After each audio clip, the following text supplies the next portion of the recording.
Kaya mga idol, torno-torno muna tayo ngayon.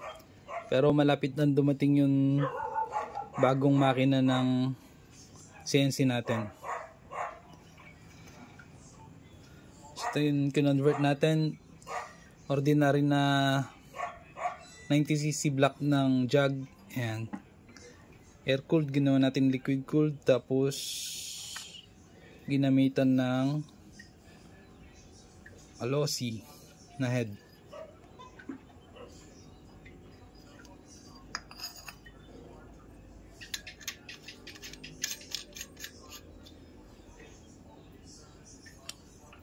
So yan, naka press fit siya, tapos itong mismong gitna nitong alloy at saka itong bakal, eksakto siya dito sa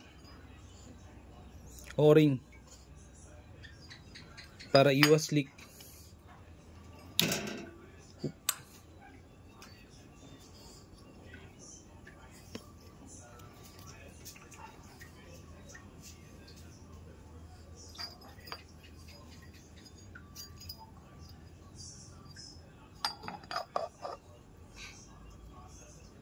Ganyan siya.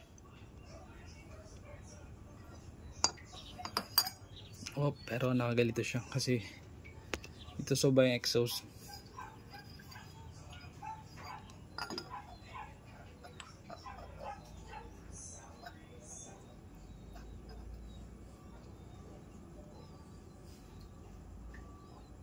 So yun, kahit pa paano nakatapos pa rin tayo ng project. Yung mga ibang i-CNC pagdating na lang ng bagong motor.